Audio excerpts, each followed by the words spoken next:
नमस्कार सम्पूर्णमा यो शान्ति पर्यटन र कला प्रवर्धनका लागि आज हामीसित हुनुहुन्छ यो गाँजाका कारण जेल चलान भएका 9000 नेपालीहरूलाई बिना शर्त तुरुन्त रिहा गराउनुपर्छ भनेर यो नागरिक दबाव कार्यक्रमका संयोजक रिगेन्द्र गिरी उहाँ यो नेपाल गाँजा वैधानिक महाअभियानका संस्थापक सदस्य पनि हुनुहुन्छ। उहाँलाई स्वागत गरौँ। स्वागत छ हजुरलाई कार्यक्रममा। धन्यवाद। यो जुन यो 9000लाई रिहा गरौँ भन्नुभएको छैन, उहाँहरू 9000लाई रिहा गराउँदाखेरिको फाइदा के त? अब खास एउटा कुनै पनि नेसन्सको एउटा सिस्टम हुन्छ, त्यसमा चाहिँ जनता होइन, अनि त्यसपछि हुँदै हुँदै गएर त्यसको कार्यकारी संस्थाहरू हुन्छ। त्यसमा नागरिकको योगदान भनेको जहिले पनि अतुलनीय रहन्छ र देश अगाडि बढ्छ। त्यसमा चाहिँ अब गाँजाका कारण भन्दा पनि सकेसम्म त हामीले चाहिँ सामाजिक क्राइम गरेको मान्छेहरूलाई चाहिँ लङ टर्म जेल लानु हुँदैन भन्ने एउटा मानवीय उस पनि हो।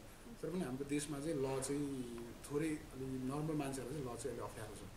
अनि हामी जब यो गाँजा वैधानिक गर्ने अभियानको क्रममा देश दौडा गर्ने क्रममा चाहिँ धेरैजसो व्यक्तिहरू अनाहकमा, जसलाई थाहै छैन कि यो लिएर गयो भने जेल परिन्छ, अथवा थाहै छैन कि यो मैले कसैकोलाई क्यारी गरिदिरहेको कुराले चाहिँ म जेल पर्छु भन्ने कुरा पनि थाहा छैन। त्यस्तो व्यक्तिहरू पनि धेरै हुनुहुन्छ। अनि प्लस 9000 व्यक्तिलाई चाहिँ हामीले अहिले हेर्दाखेरि हाम्रो सरस्वती एउटा अभियानको रूपमा अभियानले चाहिँ खास हेर्दाखेरि चाहिँ हामीले के भेटायौँ भने 9000 व्यक्ति बाहिर आएर अहिले हाम्रो सरकारलाई काम गरेर पाल्न सक्ने व्यक्तिलाई जेलभित्र राखेर सरकारले पाल्नु त जरुरत छैन। हिजो गाँजा लागु औषध थियो, त्यसैले उनीहरू क्रिमिनल थिए। हामीलाई गाँजालाई लागु औषध बनायो युएनले र हामीले पनि त्यही लमा गयौँ र उनीहरूलाई हामीले चाहिँ जेल राख्यौँ। तर अब त युएनले भनिसक्यो गाँजा लागु औषध होइन भनेपछि अब उनीहरूलाई चाहिँ छिटोभन्दा छिटो एउटा कुनै सबैलाई एकैचोटि गर्नु मिल्छ या फेजमा गर्नु मिल्छ या प्रदेश वाइज जानु मिल्छ, के गरेर गर्नु मिल्छ, उनीहरूलाई बाहिर निकालिदियो भने चाहिँ एउटा पोटेन्सियल युवाहरू चाहिँ त्यहाँभित्र देखेको भएर चाहिँ हामीले यो अभियान सुरु गरेका हौँ। जस्तो यो हजुरहरूको यो अभियानलाई कसले साथ दिनुभएको छ त?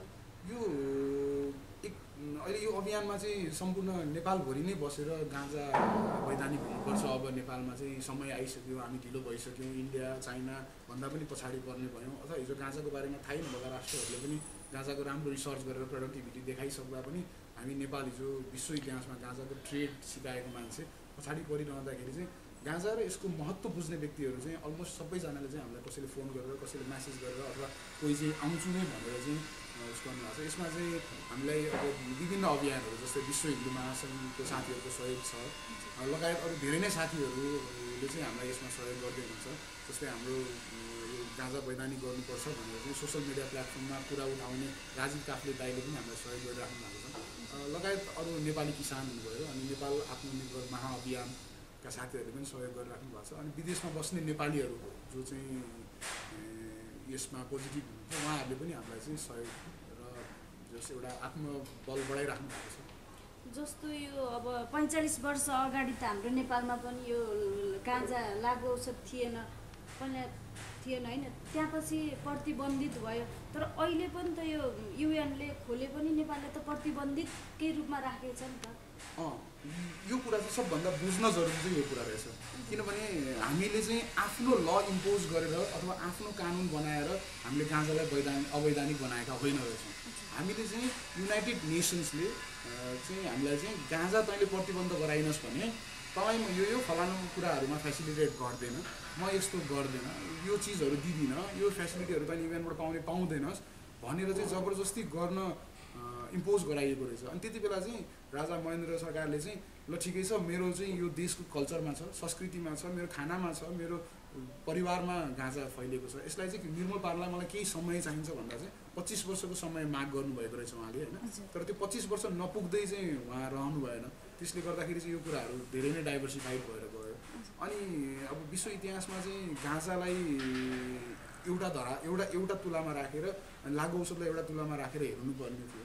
तर यो दुईटैलाई एउटै तुलामा राखेर हेरेको कारणले गर्दाखेरि नै आज हामी अब यो अवस्थामा छौँ होइन। गाँजाको प्रफिट हामीले लिन पाएनौँ। हामी गाँजा इन्डस्ट्रियल पनि हुन्छ। अब हामीले त गाँजा भन्ने बेसिकली तान्ने कुरा मात्रै बुझिरहेछौँ, केटाहरू लट्ठिए यो बिग्रियो भन्ने मात्रै देखिरहेछौँ।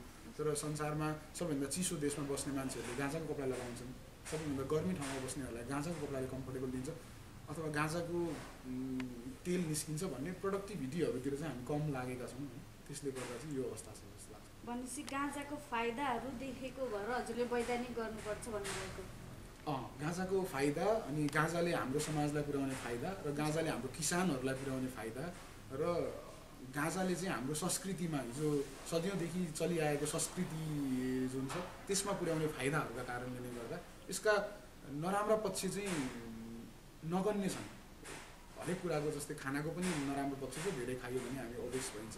त्यस्तै यसका त्यस्ता कुराहरू पनि छन् जुन ओभर कन्जम्सनले गर्ने कुराहरू त सबै कुराको नराम्रो जस्तो यसको पनि छ। तर यसका चाहिँ भित्र गएर के लाउने हो भने चाहिँ तपाईँको 79% राम्रो कुरा छ भने 1% मात्रै नराम्रो कुराहरू छन्। त्यसैले नै हामीले गाँजालाई चाहिँ वैधानिक गर्नुपर्छ अब नेपालमा समय आयो भन्ने कारण चाहिँ थियो। अब नेपालीहरूको बानी छ भन्छन् जे चिज नि बढी प्रयोग गर्ने। अब हजुरले त गाँजा सीमित मात्रामा युज गर्नुपर्छ भन्नुभयो। अब यो बढी प्रयोग गरेर बिग्रेको होला नि त, त्यही भएर प्रतिबन्धित भएको होला नि। अब त्यसलाई कति मात्रा चाहिँ ठिक हो त? मात्रा भनेर यसरी कसैलाई मात्रा उद्घोष गर्नको लागि एउटा मेडिकल सिस्टममा जानुपर्छ। फेरि हामी एउटा छुट्टै फर्टिलिटी हो यो भनेको होइन। जस्तै अहिले गाँजाको कुरा गरिरहेको छौँ, तपाईँले भन्नुभयो मात्राको लागि जानु, तर गाँजालाई चाहिँ हाम्रो दैनन्दिन कार्यमा चाहिँ छिराउनु पऱ्यो। जस्तै हामीले बिहान पानी पिउँछौँ, मनतातो पानी लिन्छौँ, त्यो मनतातो पानीमा चाहिँ हामीले चाहिँ गाँजालाई मिसाउने गर्छ होइन। तर त्यसलाई मिसाउने भनेर त्यो गाँजाको हरियो पातलाई तपाईँले सफा गरेर ल्याएर तपाईँले 1 हप्तासम्म सेवन गर्नुभयो भने तपाईँको पेटको 100% समस्याहरू समाधान त हुँदैन, तर 50% तपाईँले भोगिरहेको समस्याहरूको चाहिँ समाधान हुन्छ त्यो कुराले गर्दा। भनेको गाँजा एकदम simplifiedly it's a medicine, it's not a medicine also, it's a medicine also होइन। अब यसलाई चाहिँ कति अनुपातमा खाने भनेर अब त्यो आइडेन्टिफाई गरेर त्यो जो विज्ञहरू हुनुहुन्छ, यसको औषधिको विज्ञहरू हुनुहुन्छ, तपाईँको यहाँ जडीबुटीको विज्ञहरू हुनुहुन्छ, त्यो सबैजनाले चाहिँ अब एउटा पोइन्टमा आउनु पऱ्यो उहाँहरू होइन। जस्तै अमेरिकामा जन्मेको सिटिजनले गाँजा खाँदा चाहिँ वैध हुने, नेपालमा जन्मेको सिटिजनले गाँजा खाँदा जेल जानुपर्ने होला। उनीहरूको जिडिपी बढी होला, हाम्रो जिडिपी कम छ भनेपछि गरिबहरूलाई मात्रै हो र होइन। त्यो हिसाबले चाहिँ सोच्दाखेरि चाहिँ अब यसलाई चाहिँ समाजमा ल्याउनु पऱ्यो। हिजो 100 वर्ष अगाडि पनि यसलाई हामीले ट्रेडको रूपमा सोसाइटीमै चलिरहेको कुरा हो, आज फेरि त्यही रूपमा चाहिँ फर्काउनुपर्छ भन्ने मान्यता हो हाम्रो। जस्तो यो गाँजाका कारण जेल परेका जुन 9,000 नेपालीहरू छन् नि, ती सबै ठिक छ नि त? कति त बेठिक पनि होला होइन, कतिको अब त्यो नियत नराम्रो पनि होला। 9,000 जनालाई रिहा गर भन्दाखेरि कतिको जायज हुन्छ त्यो माग? त्यो माग त्यसरी 9,000 व्यक्तिलाई रिहा गर भनेर भन्दा जायज नसुनिन सक्छ र नहुन पनि सक्छ।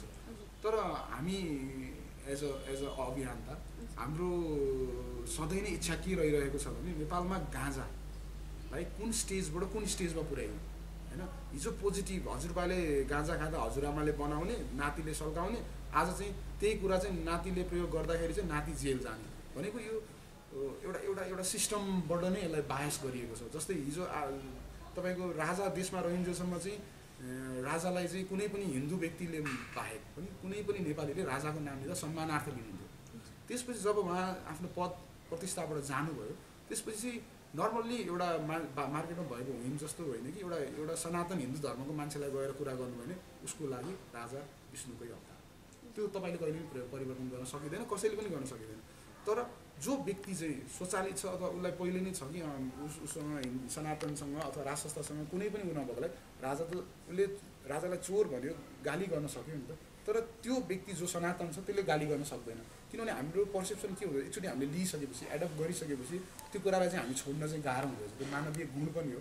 कुनै कुरा चाहिँ जस्तै अब हामी गर्मी ठाउँमा बस्ने चिसो ठाउँमा गएर एडप्ट गर्न गाह्रो भयो जस्तै अहिले गाँजा भन्ने कुरा चाहिँ अब म हजुरलाई एउटा इक्जाम्पल दिन्छु। आजभन्दा 10 वर्ष अगाडि हामी कन्डमको कुरा गर्न हिँड्दाखेरि 10 जना मान्छे जम्मा हुन गाह्रो हुन्थ्यो कि, तर अहिले त्यो कुरा गर्नु जरुरतै छैन जस्तो भइसक्यो, मान्छेहरू सेल्फ बिल्ड भइसक्यो त्यो कुरामा। त्यस्तै अहिले गाँजा पनि त्यही भइरहेको छ, किनभने यो लागु औषध भयो, यसको कारणले कति व्यक्तिहरू जेल परे, कति व्यक्तिहरू यो सँगै अरू कुरा मिसिएर जेल परे, कति व्यक्तिहरू यसको अब लत भन्छन्, मलाई त गाँजाको लत हुन्छ जस्तो लाग्दैन, तर यसको लतबाट अर्को लतमा गएर अनि यस्तो भयो अरे भन्ने कुराहरू छ। यो सबै मेरो आफ्नो पर्सनल पर्सेप्सनमा यो सबै हाइपोथेटिकल कुराहरू हुन् होइन।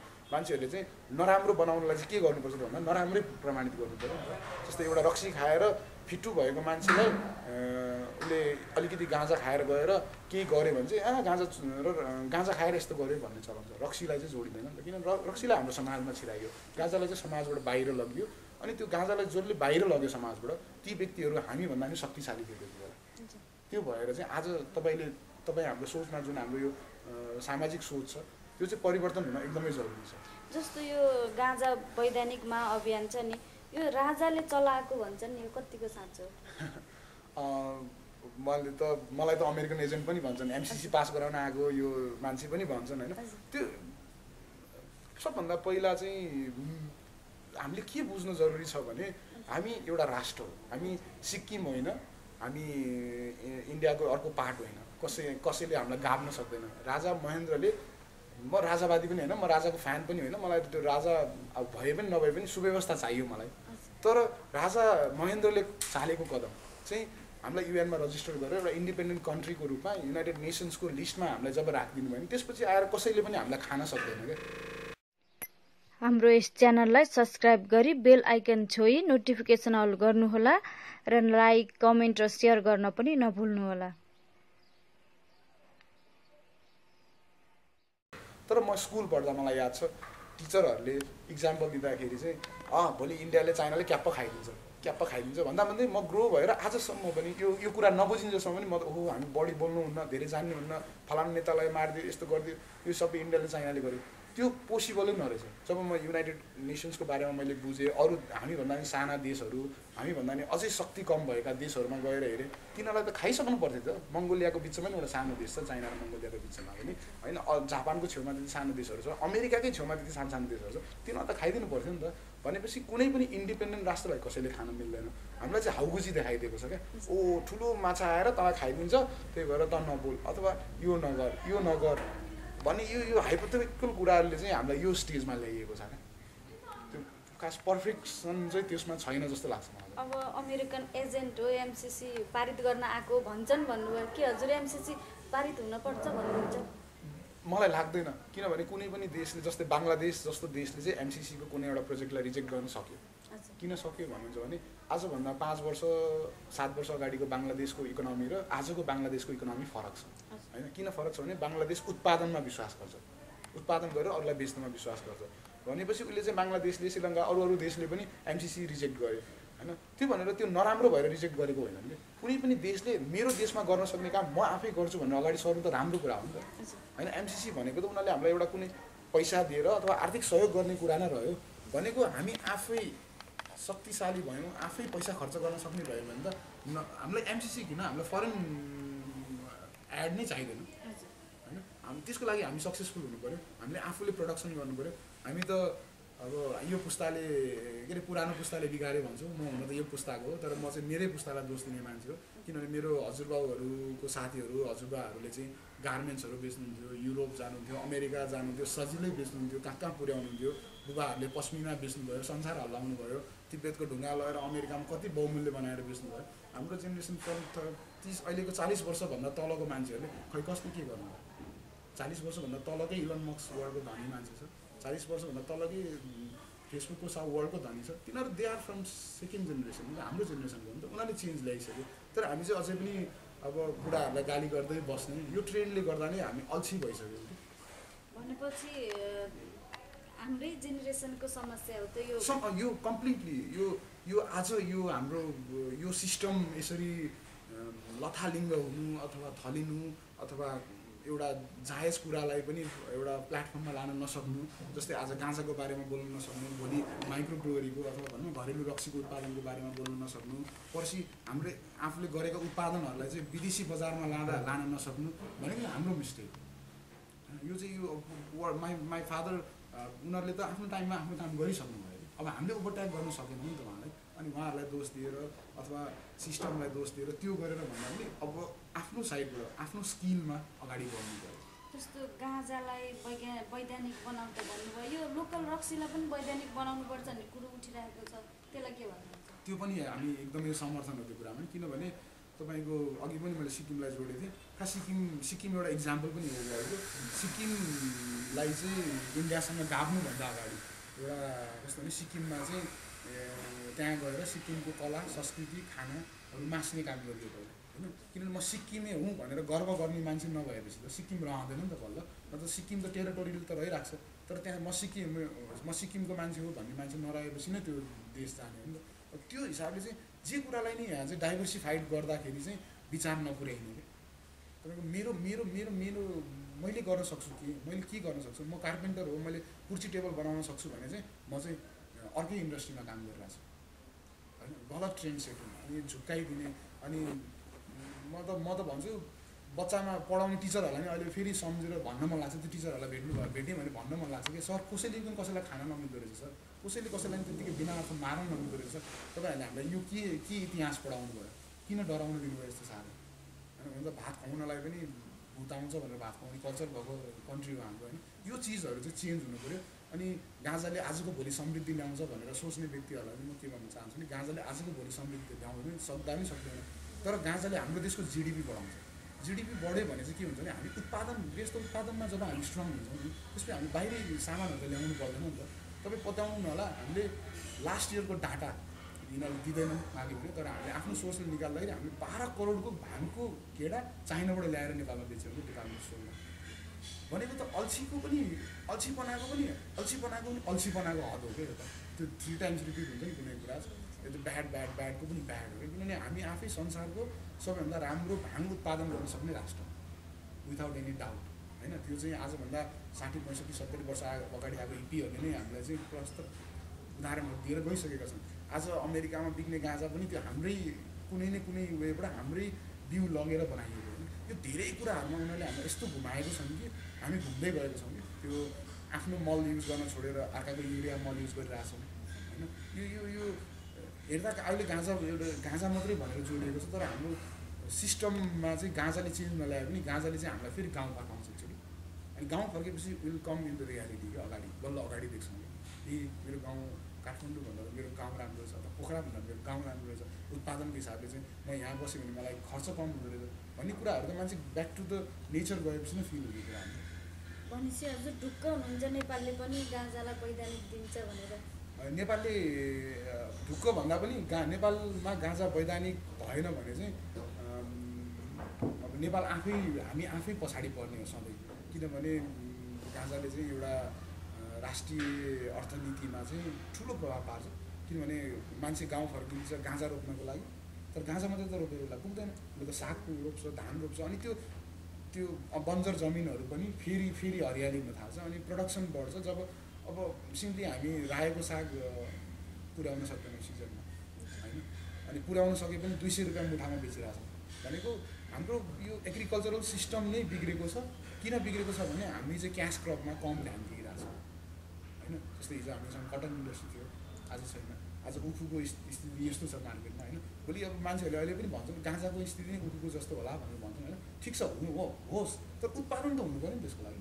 त्यो उखुको स्थितिसम्म पुग्नको लागि उखुको रूपमा गाँजा उत्पादित त हुनु पऱ्यो भन्ने चाहिँ अब जसरी पनि गाँजा चाहिँ लिगल हुन्छ होइन। अनि यसैलाई हामी भनौँ न एउटा सङ्गठन बनाएर चाहिँ हामी हिँडेको छैनौँ, तर जसको हाम्रो विचार छ गाँजालाई लिगल हुनुपर्छ भन्ने विचार छ, त्यो व्यक्तिहरू चाहिँ हामी नेसनल प्लेटफर्ममा एक भइसकेको छौँ होइन। त्यही भएर चाहिँ अब हामी अब सरकार बने पनि त्यो सरकारसँग गएर हामी टेबल टक गर्न सक्ने क्षमताको चाहिँ हामी मार्चमा भइसकेको छौँ होइन। त्यही भएर चाहिँ मलाई एकदमै यो अहिले सरकार नढलेको भए त यही अब आउने अधिवेशन संसदमा हुन्थ्यो जस्तो लाग्छ होइन। तर अब भयो, तर अब सुनर चाहिँ हुन्छ। जस्तो यो हजुरहरूको यो अभियान छ नि दबाब कार्यक्रम, यो चाहिँ यहीँ पोखरामा मात्र हो कि देशभर हुँदैछ?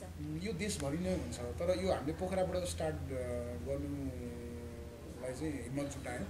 यो काठमाडौँमा पनि गर्ने कुरा थियो पहिला चाहिँ, तर कस्तो हुने बाइल्याटरल मासहरू चाहिँ कस्तो होइन, कता के कस्तो भन्ने सिचुएसनमा कन्फ्युज नभइकन पोखराबाट चाहिँ, पोखरा अब एउटा सुन्दर नगरीको रूपमा हेरिन्छ, यसलाई टुरिस्टिक सिटीको रूपमा पनि हेरिन्छ, अनि यसलाई साहित्यिक उर्वरताको रूपमा पनि हेरिन्छ। हिजोका ठुला आन्दोलनको शीर्ष भूमिका निभाएको पनि पोखराले रहेछ होइन। त्यो इतिहास हेर्दै जाँदाखेरि चाहिँ हामीले पोखराबाटै सुरु गरौँ नि त भनेर चाहिँ हामीले चाहिँ 4 नम्बर देश सोचेर अनि पोखरा उच्च अदालत अगाडि चाहिँ यो कार्यक्रम गर्ने र अनि पोखरा उच्च अदालतबाट हामीले शान्तिपूर्ण प्रदर्शनी गरेर हामी सिडिओ कार्यालयसम्म जाने हाम्रो यो अभियान बाहेक हजुरको पेसा के हो त? धेरै गाह्रो प्रश्न भयो मलाई। जबसम्म म यो अभियानमा 100% थिइनँ, मैले यो हुनुपर्छ भन्ने मात्रै मेरो दिमागमा थियो। त्योभन्दा अगाडि चाहिँ मैले एज अ फिल्म मेकरको रूपमा पनि काम गरेँ, रेस्टुरेन्ट ओनरको रूपमा पनि काम गरेँ। त्योभन्दा पनि म आफूलाई चाहिँ कुनै पनि एउटा स्टार्टअप कम्पनीजहरू सुरु गर्ने मेरो चाहिँ आफ्नो इन्ट्रेस्ट त्यो हुन्थ्यो। अनि जब म यो क्यानाबिसको लिगलाइजेसनको कुरामा आएँ त्यसपछि चाहिँ आई डोन्ट ह्याभ बिजनेस भन्नु पऱ्यो। अब मेरो फर्स्ट र प्रायोरिटी बिजनेस नै legalisation of cannabis in Nepal होइन। अनि त्यसपछि अब फेरि सबैजनाले के सोच्दो रहेछ भने अब तयारी गरेको छ 5-7 करोड लगानी गर्नलाई तयारी गरेको छ यस्तो यस्तो, त्यो होइन। गाँजा खेती र गाँजाको उत्पादनहरूको अथवा बायो उत्पादन मिल्नलाई 50 अर्ब लाइन्छ भनेर मिडियामा जुन हल्लाबाजी पिटिएको छ नि, केही पनि चाहिँदैन। एउटा घरको सिम्पल आमाले 30-35 वर्ष पहिला चाहिँ नर्मली देखिरहेको आमा हजुरआमा भेट्टा आउनु भयो, उहाँसँग गएर सोध्नु भयो भने घरमै कपडा बन्छ, घरमै तेल बन्छ, कहीँ केही इन्डस्ट्री नै चाहिँदैन। यो चाहिँ कस्तो भने फेरि यो बिफोर के हुनुभन्दा पहिल्यै एउटा हाउजी फेरि सुरु भयो। हिजो इन्डियाले खान्छ चाइनाले खान्छ भने जस्तै गाँजा आउँछ अनि हाम्रो के गर्ने, 50 अर्ब खर्च हुन्छ, अमेरिकनले आएर लुट्छ, इन्डियनले आएर लुट्छ। यो एकदमै गलत हो। यो तपाईँको मिडियाबाट सबैलाई थाहा होस् होइन, यो एकदमै गलत ट्रेन्ड हो। गाँजा र गाँजाको उत्पादनहरू निकाल्नलाई अरबौँ काहीँ पनि लाग्दैन।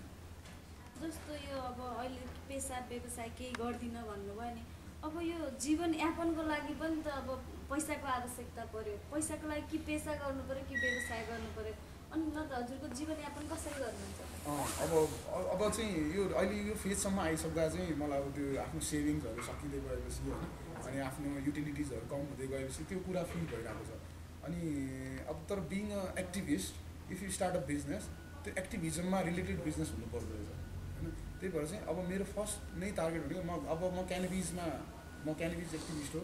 मलाई अब भनौँ न कति साथीहरूले कुन हिसाबले पोर्ट्रेट गर्नुहुन्छ, कति साथीभाइहरूले के भन्नुहुन्छ होइन, तर अब मेरो फर्स्ट टार्गेट भनेको चाहिँ यो क्यानाबिस लिगल गरेर, गाँजालाई लिगल गरेर गाँजाबाट खान मिल्ने वस्तुहरू बनाएर बेच्ने हिसाबले नै म अब अहिले त्यो फर्दर मेरो त्यो प्लान भएको भएर उसलाई टाइम लाग्ला, अझै म गरिब बन्दै जाउँला होइन, अझै मेरो लाइफ अझै गाह्रो होला, हार्ड होला, तर म छोड्दिनँ। अब यसलाई चाहिँ एउटा निर्णयमा पुर्याएर हाम्रो टिमको सबैवटा साथीहरूले नि दिएछ। अलमोस्ट अहिले हामी सबैजना हेर्दा बेरोजगार देखिन्छ। मलाई पनि फ्यामिलीमा प्रेसर हुन्छ, केही गरेछ नि गाँजा भन्दै हिँडेछ। अनि ठिक छ, अब नेपालले गाँजालाई लिगल गर्नुपर्छ भनेर अथवा ड्रग क्याटेगोरीबाट नर्मल प्लान्ट क्याटेगोरीमा ल्याउनुपर्छ भनेर भोटमा एस भोट नेपालले गरेको छ नि त। त्यो एस भोट गरेको चाहिँ त्यो हामी जस्तो व्यक्तिहरूले गर्दा, म राजीव दाई अथवा कुनै व्यक्तिहरूले पार्टी सङ्गठनबाट आउनुभयो, कोही व्यक्तिहरू कुन संस्थाबाट आउनुभयो, यसरी नै यो व्यक्तिहरूले बोलेको, हामीले सभासदहरूलाई भेटेको, नमस्ते सभासदज्यू गाँजा कहिले भन्ने हाम्रो अभियानै थियो। हामी सभासदहरू भेट्ने बित्तिकै ओ नमस्ते गाँजा कहिले हो, हामी यो भनिन्थ्यो। तपाईँ मेरो फेसबुकहरू मेरो उसहरू हेर्नुभयो भने त अलमोस्ट एभ्री मेसेज चाहिँ मैले कुनै हाम्रो सभासदज्यूहरूलाई अथवा ब्युरोक्रेट्सहरूलाई अथवा कसलाई मिल्छ, कसलाई भन्यो भने सुन्छ, हिरोलाई, हिरोइनलाई, एक्टर, त्यो के हुन्छ, कुन म्याथडबाट गयो भने मासमा जान्छ भनेर हामी सधैँ लागि नै रहेको छौँ। अब आफ्टर लिगलाइजेसन अनि बिजनेस गर्नु जस्तो यो गाँजालाई त अब यो वैध बनाउनु पर्छ भनेर जति लागेछ नि, अब सभासदहरू कोही कुरा उठाए, यो चाहिँ भोट आउनको लागि, भोट माग्नको लागि उठान भयो भनेर पनि कुरा आइरहेको छ नि। यो अहिलेको अब फेरि राजनीतिक सिनारी चेन्ज भयो नि त। करेन्टली ठ्याक्कै अलमोस्ट हाम्रो बिल पनि थियो, हाम्रो बिल त्यहाँ रेडी थियो, साइन हुन्छ भन्ने हाम्रो एकदमै आश थियो र सबैजनाको इभन शीर्ष नेताहरूदेखि लिएर सभासदहरूदेखि लिएर सबैजनाको चाहिँ पोजिटिभ थट्स थियो। हामी सँगै टेबलमा बसेर कुरा गर्दा चाहिँ सबैले म तपाईँहरूको बिलमा sign it's okay it's good भन्ने थियो।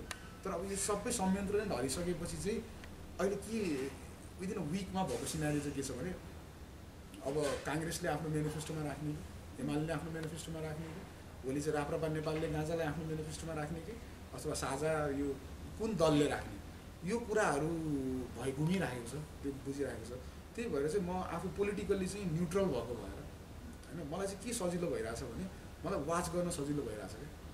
अनि अब एउटा चाहिँ नन भोटर्स भन्ने हाम्रो देशमा अहिलेसम्म चाहिँ नन भोटर्स अथवा जसले चाहिँ आफ्नो भोटलाई पनि न्युट्रल अझ भोटै गरेको छैन त्यो पनि 30% छन् भन्ने कुरा चाहिँ अब आउने कसैले पनि यो मेनिफेस्टोमा गएन अथवा कसैले केही गरेन भने चाहिँ त्यति बेला चाहिँ रिजल्ट देखाउनको लागि हामी सङ्गठित रूपमा भित्रभित्र तयार भएर बसेको छौँ।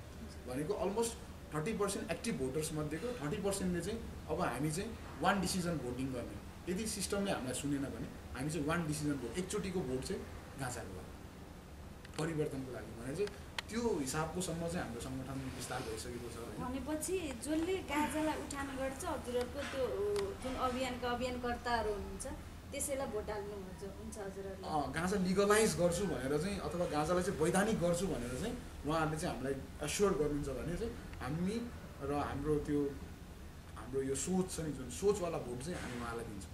किनभने हामी सधैँ पोलिटिकल प्र्याक्टिसै गरिरहेको छौँ। योभन्दा अगाडि नि यत्रो ठुलो सरकार बनाइयो, बहुमतको सरकार बनाइयो, अब त्यो पनि त त्यही नन भोटर्सहरूले भोट हालेको भएर त भएको हो, परिवर्तन भएको हो। किनभने दुईवटा पार्टी मर्ज भयो भने सब केही हुन्छ भन्ने आश भएर भयो, तर हुन त रिजल्ट त केही पनि देखिएन। अनि त्यही भएर अघि नै मैले भने हामी फोहोर मेरो कपडा छ, तर म के भन्छ अरे अर्काको कपडामा खोजिरहेको छु, अथवा धुनुपर्ने सर्ट मेरो थियो तर मैले अर्काको कपडालाई फोहोर भनिरहेको छु भने जस्तै भइरहेछ क्या अहिले यो सिनेरियो चाहिँ। तर मलाई लाग्छ काङ्ग्रेस पनि अहिले एकदमै अगाडि हुनुहुन्छ, काङ्ग्रेसको साथीहरू पनि कतिजना कनेक्टेड हुनुहुन्छ, एमालेको साथीहरू पनि कतिजना कनेक्टेड हुनुहुन्छ। उहाँहरू हाम्रो त मेनिफेस्टोमा आउँछ यो कुरा, हामी त यो त चुनावको नारै हो भन्न थालिसक्नु। हिजो उहाँहरू बोल्नु थिएन यो कुरामा, तर आज मिडियामा नबोले पनि हामीलाई भेट्दा चाहिँ हामी गर्छौँ भन्ने चाहिँ भन्नुहुन्छ। जस्तो यो अब हजुरले अब जुनले उठान गर्छ त्यसलाई भन्नु, सबैले उठान गर्यो भने चाहिँ के गर्ने त्यो बेला? त्यति बेला त हामीलाई फेरि गुड भोटको चान्स पाइयो नि त हामीले, लाइक अब we can choose the good guy कि अब त्यो ब्याड गाईको सिनेरियो पनि एउटा गुड गाई चुज गर्न पाइयो भन्यो। तर सायद त्यो चुनावसम्म पनि कुरो नपर्ला हाम्रो लिगलाइजेसनको भन्ने चाहिँ हाम्रो स्टिल अहिले पनि हामी त्यही मान्यता छ। अब चुनाव त वैशाखसम्म छ, वैशाखसम्म भयो भने त तपाईँको थाइल्यान्डले पनि रिसर्च गरेर ल्याउँछ, अनि त्यसपछि त हामीले त गाँजा फलाउनु मात्रै हुन्छ, कामै छैन, विदेशमा लान सकिँदैन, त्यसको रिसर्चहरू गर्न पाइँदैन। किनभने यो वैशाखसम्म गर्नु पऱ्यो भने त एकचोटि फलाएर फेरि त्यो गइसक्छ, अनि त्यसको रिसर्च विङ्स नै मर्छ भनौँ न एक सिजनको। अनि त्यो भएर चाहिँ हामी चाहिँ त्यति लामो पनि कुर्दैन। अब नै हामी यो हाम्रो यो प्रोग्राम सकिने बित्तिकै हामी गाँजा ग्रो ट्रेनिङ दिँदैछौँ होइन।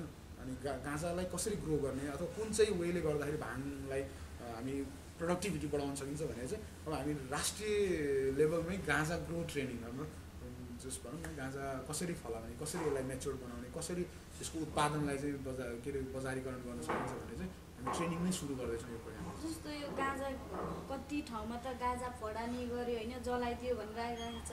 हजुरहरू फेरि त्यही गर्नुभयो भने त अब त्यो आफ्नो मेहनत खेर गयो नि त। त्यो त हिजो भनौँ न 2007 साल अगाडिको कुरा पनि त्यस्तै थियो। 2-4जना तिम्रो निस्केर कहाँ परिवर्तन आउँछ होइन। त्यसपछि फेरि 46 सालमा पनि त्यही कुरा भयो होइन। हो साँच्चै नै हामीले पनि अब यो गाँजाको अभियानमा हिँड्दा हामी यत्तिकै बकलन्टु अरूले सोचे जस्तो गाँजा तानेर गाँजाको अभियानमा हिँडेको चाहिँ होइन।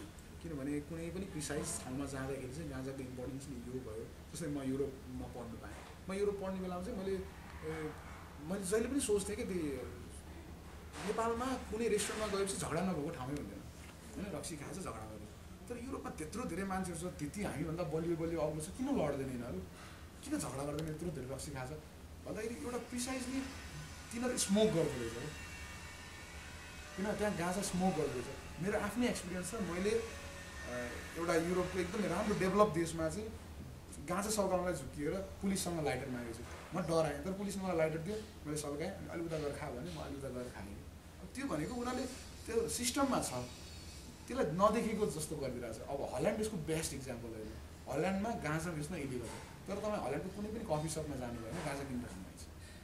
नेपालमा गाँजा इलिगल छ, तर एउटा सिक्रेट पेपर हेर्नु त इम्पोर्ट कसरी गरिरहेको छ त। इलिगल कुरालाई खानालाई इम्पोर्ट गर्ने मान्छेले इम्पोर्ट गरिरहेछ भने चाहिँ यो चाहिँ सिस्टमले नदेखि जस्तो गरेर पनि कुनै देशले लिगल्ली नै लगिरहेको छ। जस्तै अब अहिले त कति फेजमा त क्यानाडाले अब नेसन वाइड लिगल गरिदियो, अमेरिकामा त्यही सिनेरियो छ। अब 21मा अब थाइल्यान्डले तपाईँको गाँजा फेस्टिभलै मनाउँदैछ होइन। त्यो भएपछि अब चेन्जेसहरू आउँदैछ। अब नेपालमा चाहिँ हरेक चेन्जेस चाहिँ अलिकति स्लो आउँछ, किनभने हाम्रो एजुकेसन सिस्टम ब्याकग्राउन्ड नै हाम्रो के छ भने पहिला हेरौँ त्यसले के गर्छ, त्यसको कुरा ठिक भयो भने त्यता लागौँ न त यता लागौँला भन्ने प्र्याक्टिसले गर्दा चाहिँ अलिकति स्लो भएको हो कि जस्तो लाग्छ। जस्तो युरोपमा गएर अब फिल्म मेकिङ पढेँ भन्नुभयो, त्यो त अब बुवा मुवाले पढाइदिनु भयो, फ्यामिलीले सपोर्ट गरेर पढ्न पाउनुभयो। अब बुवा मुवालाई हजुरको के भन्नुहुन्छ त, त्यत्रो दुःख गरेर त्यत्रो पैसा खर्च गरेर पढाएँ छोरालाई, अहिले गाँजा भनेर हिँडिराखेको छ भन्दाखेरि मैले अहिले चाहिँ मैले 2-3 दिन अगाडि पनि मम्मी रिसाइराख्नु भएको थियो, मलाई थाहा छ त्यो कारण। तर लाइक सबैले जन्माएको छोराले होइन आफ्नै पिता पुर्खाको मात्रै नाम रोसन गर्न सोच्यो भने त फेरि हामी पनि सिक्किम हुन्छौँ कि भन्ने अब त हुँदैनौँ। तर त्यो बेलामा चाहिँ त्यो कदम चालेको बेलामा त्यति बेलामा पनि त त्रिभुवन राजालाई कसैले केही राम्रो अफर दिएको होला होइन, छोडिदियो देशै मर्ज गरिदियो इन्डियामा अथवा चाइनामा मर्ज गरिदियो भनेर कसैले राम्रो अफर दिएको होला नि त। तर उहाँले गर्नु भएन, उहाँले नगरेको कारणले त्यो भयो। हिजो काङ्ग्रेसले पनि 2007 सालको जनआन्दोलन गर्नुभन्दा अगाडि पनि कसैले त्यो उस गरेको होला। अब अहिले मैले मेरो प्यारेन्ट्सलाई चाहिँ के भन्छु, ठिकै छ नि त, तपाईँको छोरा गाँजा खाएर बिग्रियो भन्छ सोसाइटीले, त म पहिला अब ओभरवेट थिएँ, अहिले अन्डरवेट छु, ड्रग्स खाएर गयो भन्छ, ठिकै छ सुनिदिनुहोस्। तर जब छिमेकी धनी हुन्छ नि, भन्नु खोजेको छिमेकीको सबै चाहनाहरू पुरा हुन थाल्छ नि त्यसपछि त्यसले बल्ल मेरो घरमा के भइरहेछ भनेर हेर्नु छोड्छ क्या अहिले त मेरो मेरो मेरो देशको समस्या के हो भने म पनि गरिब छु मेरो छिमेकी पनि गरिब छ भनेको म पैसाले गरिब होला मेरो छिमेकी नामले गरिब होला अर्को छिमेकी चाहिँ तपाईँको कुनै पनि कुराले गरिब होला सबै कुराले गरिब होला हामी तिनजना क्लास छ क्या तर भोलि मेरो शिक्षा म अहिले तपाईँले भने जस्तै मेरो ड्याडी मम्मीको जिन्दगी नै मलाई पढाउनलाई म बिरामी हुन्छु कि भनेर उपचार गराउनलाई आफूले कमाएको पैसा जम्मा गरेर बस्दा जस्तै भयो अब म पनि त्यही जेनेरेसन त्यस्तै बनाउँ त म बन्दिनँ म बन्न चाहन्न त्यो र म अब आउने पुर्खालाई पनि त्यो होइन एटलिस्ट बेसिक फेसिलिटिजहरू जस्तै हेल्थ होइन अनि तपाईँको एजुकेसन भनेको चाहिँ नेपालभरिको जनताले बराबर रूपमा ए फर एप्पल भनेर चाहिँ रोल्पामा पढाइन्छ भने काठमाडौँमा पनि ए फर एप्पलै भनेर पढाउनुपर्छ किनभने तपाईँ कुनै पनि देशको सिटिजन भनेको त भोलि त्यसको म्यान पावर पनि हो नि त त्यो देशलाई रन गर्ने फेरि प्रधानमन्त्री पनि त हो नि त अहिलेको 6 वर्षको बच्चा भनेको भोलिको देशको प्रधानमन्त्री हो नि त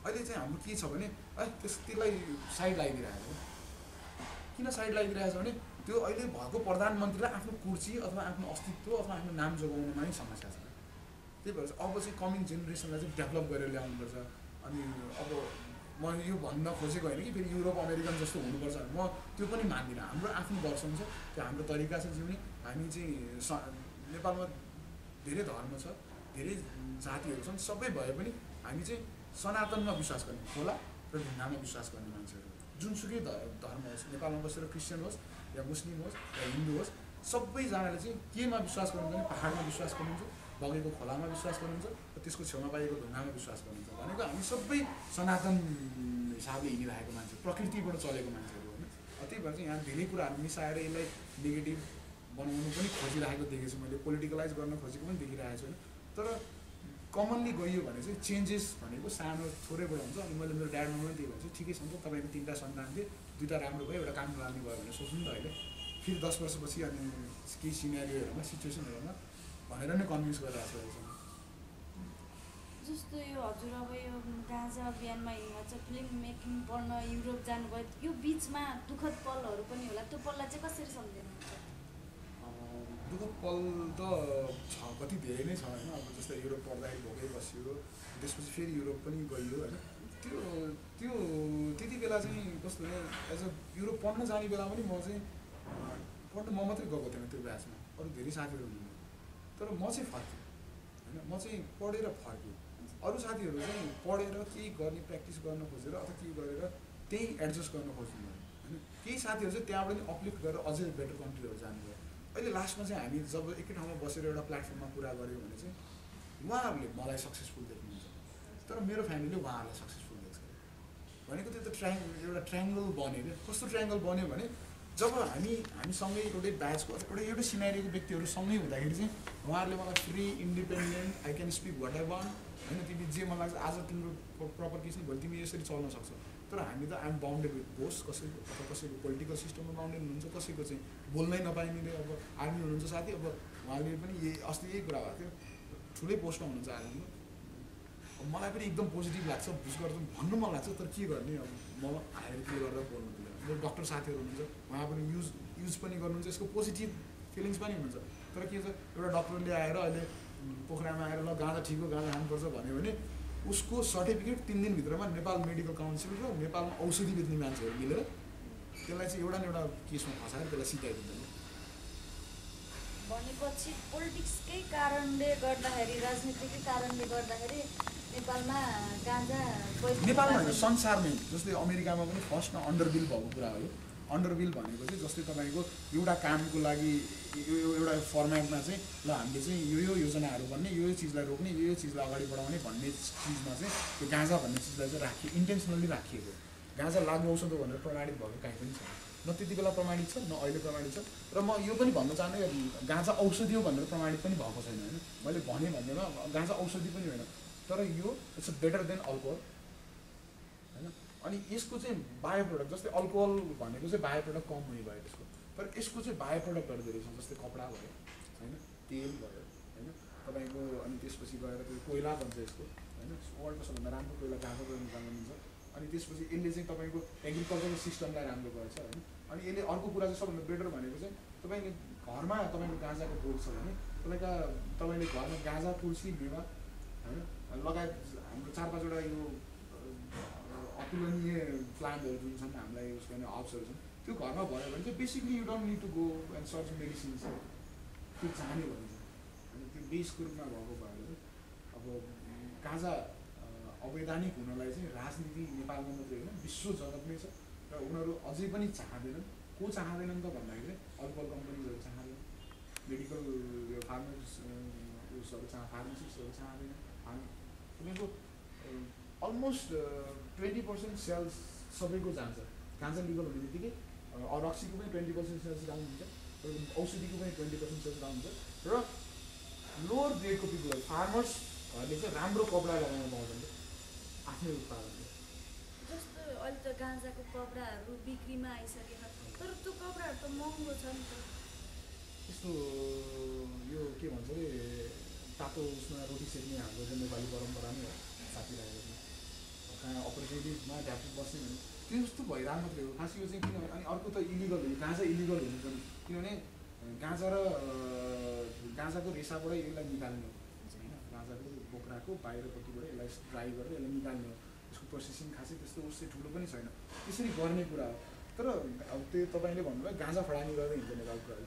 अनि नेपाल प्रहरी गाँजा फडानी गर्दै हिँड्छ अनि साथीहरूलाई चाहिँ गाँजा रोपेर त्यो रेसा निकालेर अनि कपडा बनाउने भनेको त अब चन्द्रमामा जाने जस्तै कुरा भयो। तर चाइनाले चाहिँ मजाले हामी पठाइदिरहेको छ रेडी बनाएर, यस्तै कपडा जस्तो सिलाउने मिल्ने लगाएर पठाइदिएको छ उस गरेर।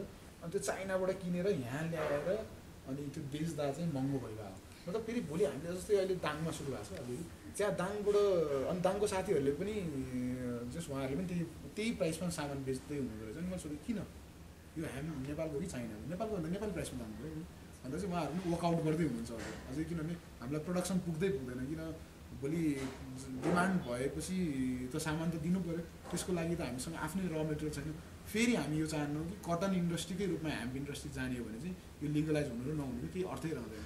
ह्याम्प इन्डस्ट्री आयो भने चाहिँ नेपालमा चाहिँ कपडा उत्पादन फेरि बढ्नु पऱ्यो।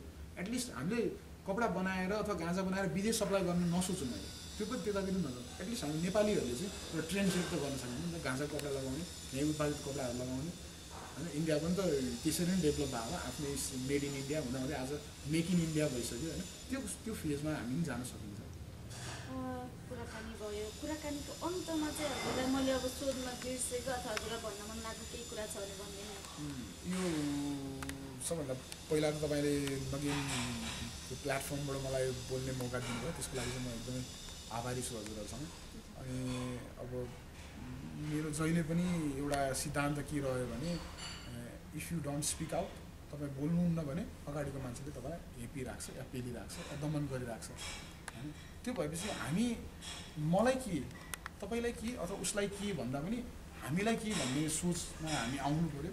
अनि मेरो देश हो र मेरो देशमा चाहिँ के कुराले गर्व गर्ने हो त नि। हिजो पृथ्वीनारायण शाहको कारणले हामी एकीकृत थियौँ भने पृथ्वीनारायण शाहको शालिग ढालियो होइन। त्यसपछि अब हाम्रो राष्ट्रियता के हो त भन्ने कुरो अहिले डगमगाइरहेको छ। साथीहरूले भन्यो कसैलाई झन्डा राष्ट्रियता छ, कसैलाई पहाड राष्ट्रियता छ, कसैलाई हिमाल राष्ट्रियता छ। एकदम भर्सटाइल भएको राष्ट्रियता र राष्ट्रियता भनेको त एउटै हुनुपर्छ नि त। त्यही भएर चाहिँ म चाहिँ अहिलेको यङ जेनेरेसनलाई के भन्छ भने तपाईँहरू हामीहरू नसुध्रियो भने कोही पनि सुध्रिँदैन। फर्स्ट स्पिक आउट कि बोल्नुहोस्, भनिदिनुहोस्। अगाडि भइरहेको नराम्रो कामलाई चाहिँ कहाँ गएर रिपोर्ट गर्ने त्यहाँ गरिदिनुहोस्, किनभने एजुकेटेड त हामी हौँ नि त होइन। त्यही भएर चाहिँ एटलिस्ट राष्ट्रियताको सवालमा चाहिँ सबैजना एक ढिक्का भइदिनुहोस् होइन। अनि देश धनी हुनलाई चाहिँ गृहस्थ उत्पादन जिडिपी बढ्नै पर्छ।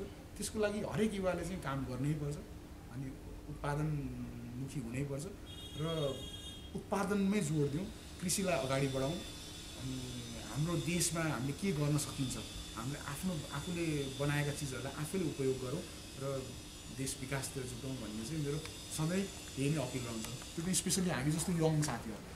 जस्तो यो दबावमूलक कार्यक्रम गर्दै हुनुहुन्छ त्यसको बारेमा अलिक डिटेलमा भनिदिनु न।